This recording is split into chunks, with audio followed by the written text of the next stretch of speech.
ونصلي على رسوله الكريم اما بعد لقد كان لكم في رسول اللہ اسوۃ حسنہ.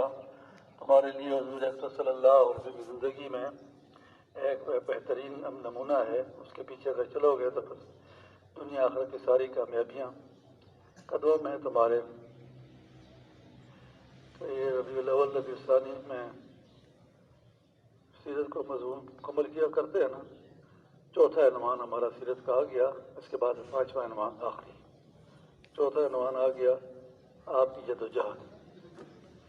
اور شروع میں کہا میں نے یہ بات عرض کی تھی کہ آپ کے آنے سے پہلے آپ کا تذکرہ پہلا موضوع، پھر آپ کی ذات مبارک، پھر آپ کی تعلیمات.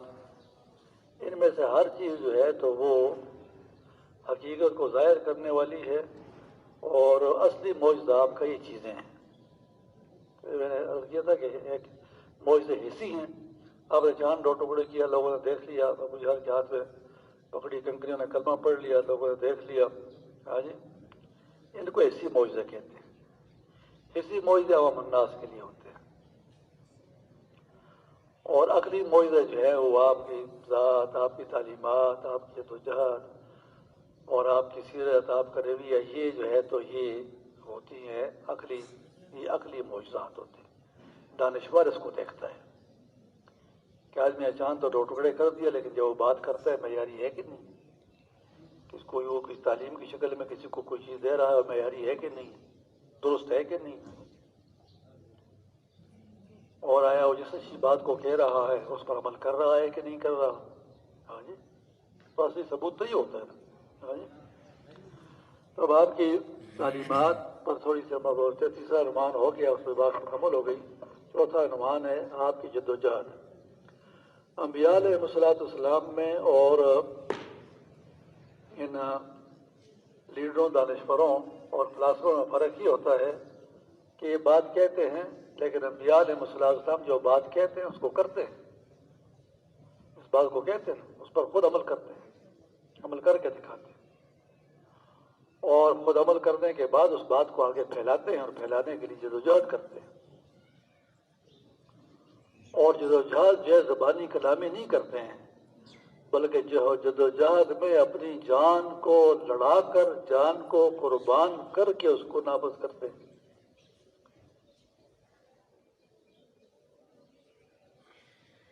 اور جان تک کی قربانی دینے کے لیے کسی چیز کے لیے تیار ہو جانا، تو میرا خیال ہے اس سے بڑا ثبوت پھر حق کا، اس کے حق پر ہونے کا، یا جس بات پر وہ چل رہا ہے، اس کو لے رہا ہے، اس کے ساتھ اس کی انتہائی وابستگی سے بڑھ کر وہ ثبوت پھر کوئی نہیں ہوتا. تو آپ کی جدوجہد جو ہے وہ ہے انفرادی جدوجہد ہے. ہاں جی، خفیہ اور انفرادی ہے، انفرادی اور خفیہ ہے، اور اجتماعی اور علانیہ ہے. پہلی جو ہے تو انفرادی اور خفیہ ہے، دوسری اجتماعی اور علانیہ ہے. ہاں جی، اور تیسری پھر جو ہے عسکری.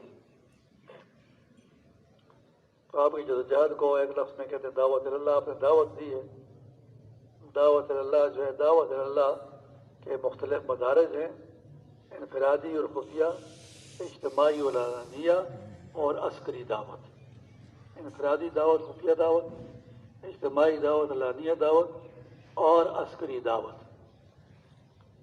یہ تین پہلو آپ کی جدوجہد کے تین پہلو ہیں کہ شروع دور مکہ مکرمہ میں پہلے ہی دن جب آپ نے یہ تذکرہ خدیجہ الکبریٰ رضی اللہ عنہ کے سامنے کیا تو انہوں نے آپ کی بات کو مان لی، یعنی وہ ایمان لے آئے. ابوبکر صدیق رضی اللہ عنہ کے سامنے جب تذکرہ کیا تو ابوبکر صدیق رضی اللہ عنہ کو پہلے سے مختلف جو پادریوں، دانشوروں سے اور مختلف جگہوں پر جو ملاقاتیں ان کی ہوئی تھیں، تو ان کے پاس یہ معلومات نبی آخر زمان کے آنے کی معلومات تھیں، اور لہذا ان کو بھی کوئی سوچنے کا کے لیے وقت درکار نہیں. انہوں نے فوراً تسلیم کیا ہے. اور حضرت علی رضی اللہ عنہ نے جو آپ کے زیر تربیت بچے تھے 11 سال کی عمر، انہوں نے کیا. پھر آپ کے جو غلام تھے زید بن حارثہ رضی اللہ عنہ، انہوں نے قبول کیا. اور ابوبکر صدیق رضی اللہ عنہ نے خفیہ اور انفرادی دعوت شروع کر دی اور پہلے دن کام کر کے 6 آدمیوں کو لے کر آگے اسلام قبول کرنے کے لیے. وہ 6 کیسے عشرہ و بشرہ ہے. طلحہ زبیر رضی اللہ عنہ، عثمان غنی رضی اللہ عنہ، اور 3 مجھے نام یاد رہ گئے، شاید چوتھے سعد بن وقاص رضی اللہ عنہ، تو بدنی صاحب. 6 آدمی جو لے کر آئے ہیں، 6 کے 6 عشرہ مشرہ ہوئے ہیں. 7ویں ابوبکر صدیق رضی اللہ عنہ خود ہے. اور یہ انفرادی دعوت شروع ہو گئی. انفرادی دعوت میں سارا دن جو ہے لوگوں سے مل کر لوگوں سے بات کرتے تھے، اور بات کرنے کے بعد جو ہے تو یہاں صفا مروہ کی صفائی کی جاتی ہے. تو صفا والی طرف جو ہے اس کی پچھلی دیوار، اس جگہ پر وہ مکان اب ادھر آ گیا ہے، صحیح کی جگہ پر آ گیا ہے، دار ارقم بن ارقم رضی اللہ عنہ. وہ پرانے زمانے میں یہاں لکھا ہوا ہوتا تھا، دار ارقم بن ارقم رضی اللہ. باب ارقم لکھا ہوتا تھا کہ اس بات کو باقی رکھنے کے لیے کہ وہ جگہ تھی جہاں پر وہ گھر تھا. ابھی موجودہ حکومتوں کے ان کے عجیب سوچ اور اپروچ ہے، انہوں نے وہ نشانات تاریخی مٹا دیے ہیں. ہمیں ابھی بھی معلوم ہے وہ جگہ یہاں پر کہ یہ ارقم بن ارقم رضی اللہ عنہ کا گھر تھا. سب کو وہاں پر جب جو مسلمان ہوتے ان کو وہاں جمع کر دیا جاتا، جو قرآن پاک نازل ہوتا انہیں سنایا جاتا. اور نماز تو اگرچہ وہ بعد میں فرض ہوئی ہے، فرض نماز بعد میں ہوئی ہے، لیکن نفل نماز جو تھی یہ پہلے دن سے ہی شروع تھی. اور جناب رسول اللہ صلی اللہ علیہ وسلم وہ سورہ مزمل کہہ رہی ہے کہ ساری رات، آدھی رات، تہائی رات کھڑے ہو کر قرآن پاک جو نازل ہوا تھا اسے سناتے تھے اور صحابہ اکرام سنتے تھے. اتنی لمبی نماز ہوتی. یہاں تک کہ سورہ مزمل جب نازل ہوئی تو پھر اس پہ اللہ پاک نے آسانی کا جو ہے تو خود امر فرمایا. اللہ پاک قم اللیل الا قلیلا، یا المزمل قم اللیل الا قلیلا، رات کو کھڑے ہو لیکن تھوڑے. ہاں جی، آدھی رات کھڑے ہوں یا اس سے کم کر دیں. ہاں جی، کیونکہ آپ کے ساتھی جو ہیں دن کو خود آپ کو دن میں لوگوں میں پھر کر تبلیغ کا کام کرنا پڑتا ہے، سارا دن مصروف رہتا ہے. ساتھی جو ہے تو ان کو دن کو اپنی روزی کمانے کے لیے بھی چلنا پھرنا پڑتا ہے، اور کوئی باہر کے جو ہے تو تقاضے آ جائیں وہ بھی اس کو پورا کرنا پڑتا ہے. لہٰذا اتنی تھکاوٹ ہوتی ہے تو اس کے لیے آپ کے لیے آسانی کی جاتی ہے کہ آدھی رات کھڑے ہوں یا آدھی سے کم کا ہوں، پوری رات کھڑے ہونے کو منع کیا گیا سورہ مزمل میں. تو یہ نماز نفل اس وقت سے تھی. تو کھڑے ہو کر کہتے ہیں کہ انبیاء علیہ السلام جو ہوتے ہیں وہ انسانوں میں خوش الحانی کے لحاظ سے بھی سب سے خوش الحان ہوتے ہیں.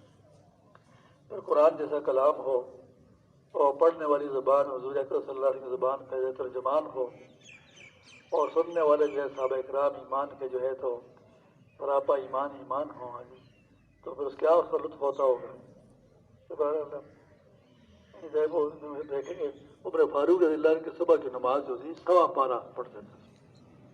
سورہ یوسف، سورہ کہف، 1.25 پارہ بنتی ہے تقریباً.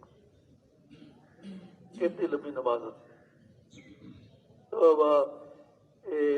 فارغ التحصیل علماء ان کو پتہ ہی نہیں کہ نماز میں کن کن صورتوں کا، صبح کی نماز میں کون سی قرات مقرر ہے نہیں پتہ ہوتا، تو والے مفصل کا نہیں پتہ.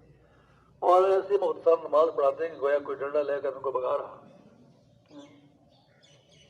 کیوں جی کہ حدیث میں ہے کہ ہلکی نماز پڑھیں. او بھائی نماز جب تم امام بنو تو ہلکی نماز پڑھو، زیادہ لمبی نہ کرو. وہ تو صحابی کو کہا تھا جس نے عشاء کی نماز میں سورہ بقرہ پڑھی تھی پہلے رکعت میں، اور دوسرے سے سورہ آل عمران پڑھی تھی. تو سارا دن سے بیدارہ کر کے جو صحابہ کرام آئے سب نے شکایت کی، تو پھر آپ نے فرمایا کہ شاہ والضحیٰ واللیل والضحیٰ یہ پڑھ لیا کرو. اس کو ہمارے مولوی صاحبان نے بس لے لیا. ایک دفعہ ڈاکٹر سیار صاحب نے ایک مدرسے میں تراویح پڑھی، ڈپٹی جس کے چراٹ کی ضرورت. تو اس نے کہا کہ وہ تراویح میں نے پڑھی کہ یا ایھا المدثر قم فانذر ربک فکبر اللہ اکبر وثیابک فطہر والرجز فاہجر ولا تمنن تستکثر اللہ اکبر. تو میں نے کہا ڈاکٹر صاحب وہ مدرسے والوں کی اور مفتی صاحب کی نماز تھی، ہمارے یہاں خانقاہ کی نماز ہوتی ہے. خانقاہ ایک معیار قائم کرتی ہے. سوا پارے کی نماز میں فاروق رضی اللہ عنہ نے پڑھائی ہے تو کم از کم طوال مفصل کا حکم ہے کہ سورہ حجرات سے لے کر سورہ بروج تک والسماء ذات البروج پہلی رکعت میں پوری صورت پڑھی جائے، دوسری رکعت میں پوری صورت پڑھی جائے صبح کی نماز. اور اگر وہ ویسے وقت کم ہو یا حالات مشکل ہو تو پھر ایک صورت کو، لمبی صورت کو 2 رکعتوں میں پڑھ سکتے ہیں. صورت لمبی ہو یا تبارک اللہ جی تو 2 رکعتوں میں پڑھ لیں آپ. سبحان اللہ. ایک دفعہ ایک مدرسے کے محترم صاحب آ کے، حدیث کے استاد ساتھی نے کہا نماز ان سے پڑھا لیں. تو نماز پڑھائی تو ہم تو لاؤڈ اسپیکر نہیں لگاتے نا نماز میں، تو پہلی سب کبھی آواز پوری نہیں جا رہی تھی. میں نے کہا آج کل مولوی صاحب جو ہے وہ لاؤڈ اسپیکر پر دار و مدار والے ہیں. میں نے کہا آپ کو چاہیے تھا کہ لاؤڈ اسپیکر لگاتے، اگر تو آواز آتی ہے، اس کی تو آواز بھی نہیں جا رہی تھی بیچارے.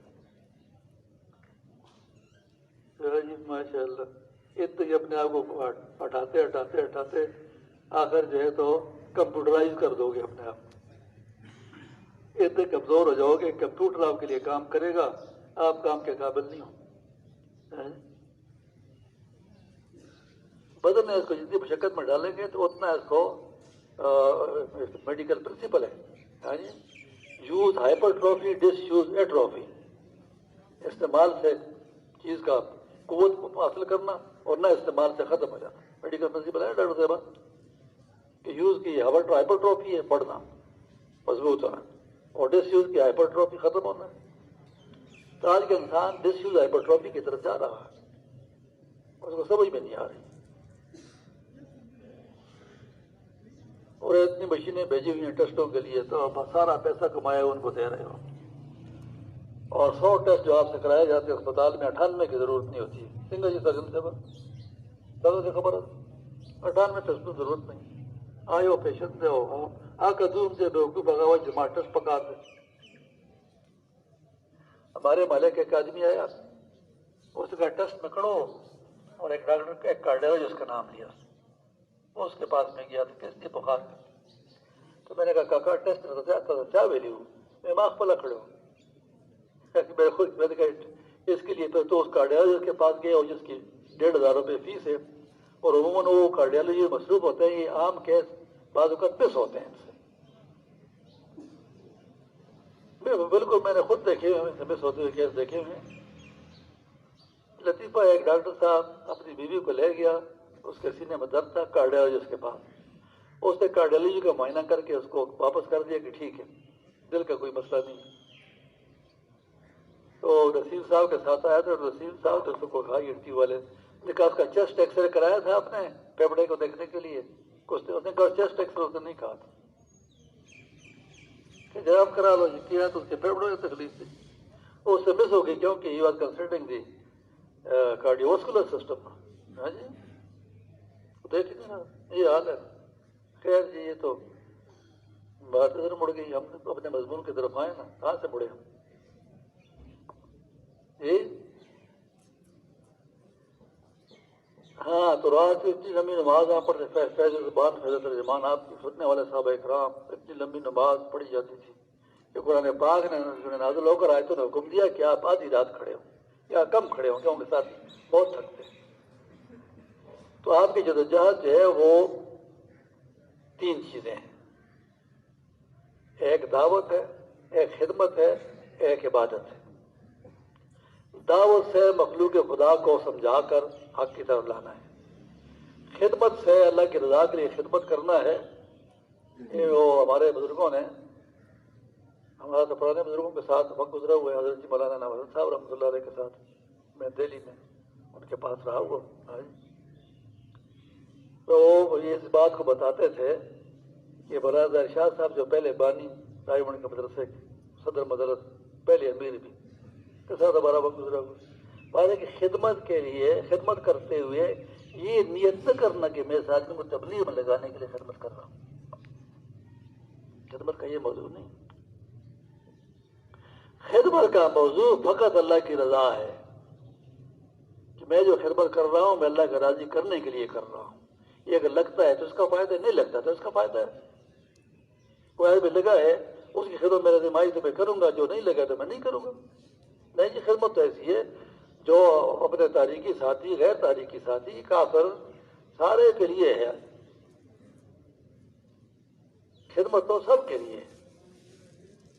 ہاں جی، یہاں تک کوئی آدمی مجھے قتل کرنے کے لیے آیا تھا اور مجھ پر تو غالب نہ ہو سکا، میں نے اس کو زخمی کر کے گرا دیا، بے بس ہو گیا، تو خدمت میں اس کی بھی کروں گا، اس کو داخل کروں گا، صحت مند ہو جائے، صحت مند ہونے کے بعد پھر باقی حساب کتاب پھر کریں گے۔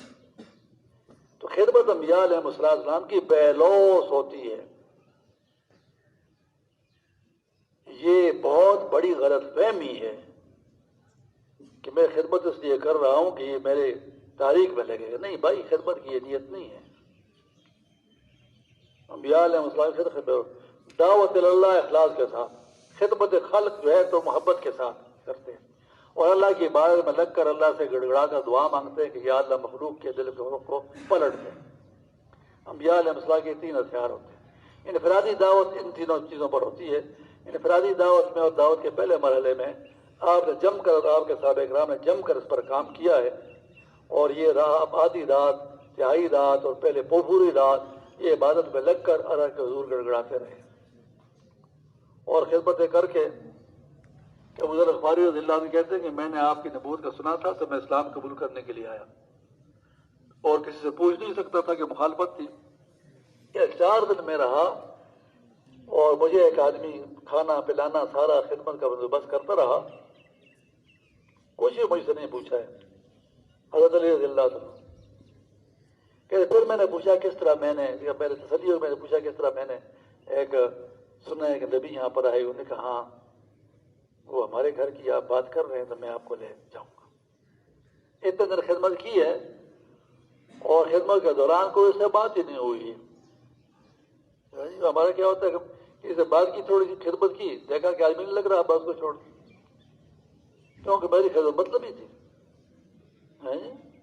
جبکہ انبیاء کی خدمت مطلب نہیں ہوتی ہے، وہ جو ہے وہ ہوتی ہے اخلاص کے ساتھ ہوتی ہے، بے لوث ہوتی ہے۔ ہاں جی، تو آپ کی جو دعوت، آپ کی جو جدوجہد ہے، جدوجہد کا جو پہلا مرحلہ ہے وہ خفیہ اور انفرادی دعوت ہے، جس کا تھوڑا سا میں نے تذکرہ کیا کہ سب کی خدمت کر رہے ہیں آپ، اور کیا غلاموں کی، یتیموں کی، بیواؤں کی آپ کر رہے ہیں، آپ کے ساتھی کر رہے ہیں، اور دعوت دے رہے ہیں خفیہ طور سے، اور اس بات کو آگے چلا رہے ہیں، پھیلا رہے ہیں۔ اس لیے 6 سال تک کل 39 آدمی مسلمان ہوئے۔ 5 سال تک عمر فاروق 5 سال تک کل 39 آدمی مسلمان ہوئے، دن رات کی محنت اور جدوجہد سے۔ 40ویں آدمی پھر جو ہے تو عمر فاروق رضی اللہ عنہ مسلمان ہوئے ہیں، اور ان کے اسلام لانے پر پھر جو ہے تو یہ دعوت اللہ حضور اکرم صلی اللہ علیہ وسلم جو ہے وہ خفیہ اور انفرادی سے جو ہے علانیہ اور اجتماعی کی طرف پھر چلی۔ پھر اگلا جو ہے قدم شروع ہوا ہے آپ کی دعوت کا، جو کہ خفیہ کے بعد جو ہے تو وہ علانیہ اور اجتماعی طور پر کی گئی ہے۔ تو دعوت کا پہلا جو مرحلہ تھا آپ کی دعوت خفیہ اور انفرادی، اس پر بات ہو گئی۔ انشاءاللہ اگلی بات جو ہے تو وہ اجتماعی اور علانیہ پر ہوگی۔